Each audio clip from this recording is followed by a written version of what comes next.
Should we pay taxes to look after a guy who, for this nation, does the square root of sod all?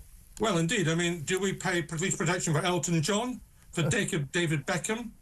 You know, I mean, why we don't, and why should we? Unless there's an immediate and imminent threat against an individual, they should not receive protection unless they are in a particular vulnerable position, which is a working royal of seniority. And by the way, we do have police protection for junior royals who probably shouldn't have it. Welcome to today's episode where we unpack not just the headlines, but the untold story behind them. And here's the headline in question. Prince Harry is back in Britain. Limited police protection. A court battle costing millions. And yet, somehow, Harry is the villain in this story? Really? Let's dive into this mess because this is about more than one man. It's about justice, principle, and yes, the cost of freedom. If you believe in standing up for what's right, stick around. And if you're moved, consider supporting this channel through super thanks. We're here to ask the questions no one else will. And maybe it's time someone did. Now here's the situation. Harry is in Britain with limited police protection. Let's pause right there. This is a man who has been hounded, vilified and targeted by some of the most toxic media forces in history. We're talking about someone who has faced real threats, not just hypothetical dangers, but legitimate security risks that most of us will never comprehend. And yet here we are, debating whether he deserves protection. Let me ask you something. What exactly makes someone deserving of protection? Their popularity, their royal status, their willingness to play by certain unspoken rules? Or should the measure be this? Are they a human being with legitimate threats against their life? If the answer is yes, then why are we even having this conversation? And let's not pretend that this is about money. This is a man who has made it abundantly clear he's willing to pay for his own protection. He's not asking for a handout, he's asking for justice. And yet the British government refuses to allow him to pay for the same level of police protection afforded to other high-risk individuals. Why? Because it sets a precedent? Because it's politically inconvenient? Or is it because, deep down, some people just want to see him fail? Now let's address the so-called safe haven of Buckingham Palace. The British government has denied him police security, a decision that has sparked a heated debate. This is despite the very real dangers he faces, from relentless paparazzi to potential threats against his life and his family. They paint him as a villain, a man who walked away from his duty, abandoning his royal responsibilities. But Harry's story is far more complex than that. It's a narrative filled with personal struggles, public scrutiny, and a quest for a life of his own choosing. It's a story of a man caught between two worlds, fighting for his family and his freedom, striving to protect his loved ones while navigating the expectations of royalty. Harry has even offered to pay for his own security, yet the government's refusal remains baffling. The palace isn't a prison, nor a solution. The fundamental right to choose where you live and with whom is at stake. From exiled kings to civil rights heroes, the fight for justice continues. This is a defining moment, not just for a prince, but for the very principles of justice and autonomy. The outcome of this battle could set a precedent for years to come. Section 2. Facing danger. The very real threats against Prince Harry and his family. Let's be clear. The threats against Harry and his family are not imaginary. They are real, credible and terrifying. We know the history. Harry's mother, Princess Diana, tragically lost her life amidst a maelstrom of paparazzi pursuit. This is not ancient history. It's a wound that remains raw, a constant reminder of the darkness that lurks beneath the surface. Today, the dangers are even more pronounced. Social media amplifies hate, fuels conspiracy theories, and provides a platform for extremists. Harry and Meghan have been targeted by racist and violent rhetoric online and off. To ignore these threats is not just naive, it's negligent. The security Harry seeks is not about privilege, it's about survival. It's about ensuring his family can live their lives without fear of becoming another tragic headline. Section 3. A matter of principle. Why Harry deserves protection, both as a prince and as a man. Some argue that Harry, having stepped back from royal duties, is no longer entitled to the same level of security.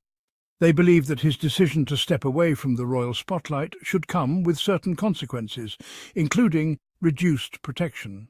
But this argument misses the mark on two fundamental levels.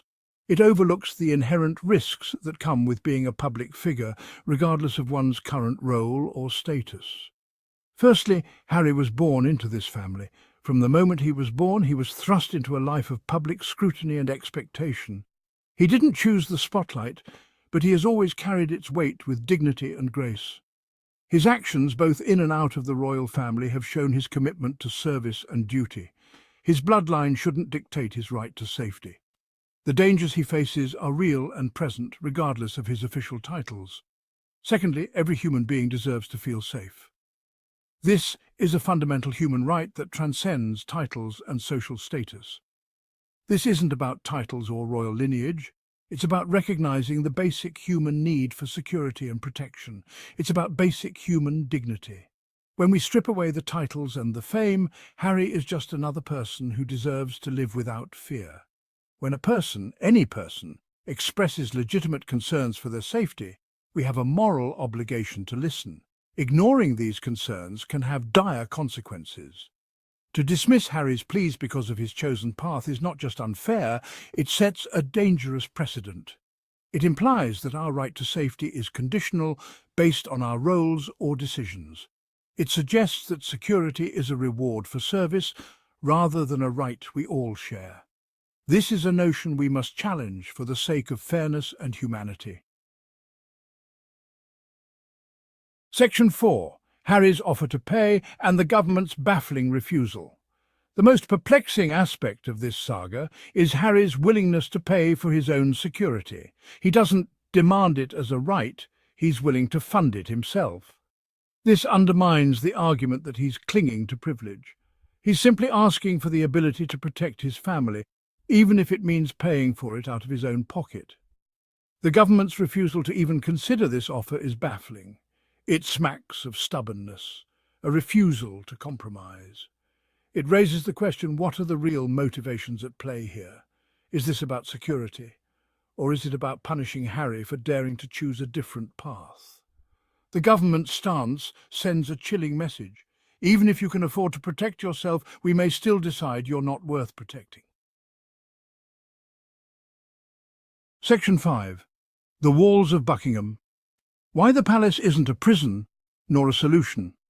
Some argue that Harry should simply stay within the confines of Buckingham Palace when he's in the UK. This argument ignores the reality of Harry's life and the very essence of freedom. The palace, for all its grandeur, is not a solution. It's a gilded cage. Harry has built a life for himself and his family outside those walls. He's a husband, a father, a man forging his own path. To confine him to the palace is to deny him the basic human right to live freely. It's to suggest that security can only be found within the confines of tradition and expectation. True security means being able to live your life, to raise your children, and to pursue your passions without fear, regardless of where you lay your head at night. Section 6. A Life Unchained. The fundamental right to choose where you live and with whom. This isn't just about Harry, it's about a fundamental human right that transcends borders and cultures. It's about a fundamental human right, the right to choose where you live, how you live, and the environment you wish to create for yourself and your loved ones, and with whom you share your life. This choice shapes our happiness, our well-being, and our sense of belonging. This right is enshrined in international law, recognized by numerous treaties and declarations, and it's a cornerstone of any free society. It is the bedrock upon which we build our lives and communities. Harry's decision to step back from royal life was a bold assertion of this right. He chose love, he chose family, and he chose to prioritize his mental health and personal freedom, and he chose to build a life on his own terms. This decision was not made lightly, but with the hope of a better future. To deny him security is to undermine that choice. It is to question the very essence of his autonomy and freedom. It sends a message that freedom comes at a price, and that even the most basic human rights can be revoked on a whim. This is a dangerous precedent that threatens the fabric of our society. This case is a stark reminder that the fight for freedom is never truly over. It is a continuous struggle that requires vigilance and courage. It's a fight that each generation must wage anew. We must stand together to protect these rights for ourselves and for future generations. Section 7. Echoes of History. From exiled kings to civil rights heroes, the fight for justice continues. History is replete with examples of individuals who dared to challenge the status quo, who fought for justice even when the odds were stacked against them. From exiled kings to civil rights leaders, the message is clear. The pursuit of what is right often requires immense courage and resilience. Harry's fight, in its own way, echoes these historical struggles. It's a reminder that the pursuit of justice transcends titles and social standing. It's a universal human story, one that resonates across cultures and throughout time. We must stand with those who fight for what is right, who challenge injustice wherever they find it. For in their fight, we see our own, and in their victory, we find hope for a more just and equitable world.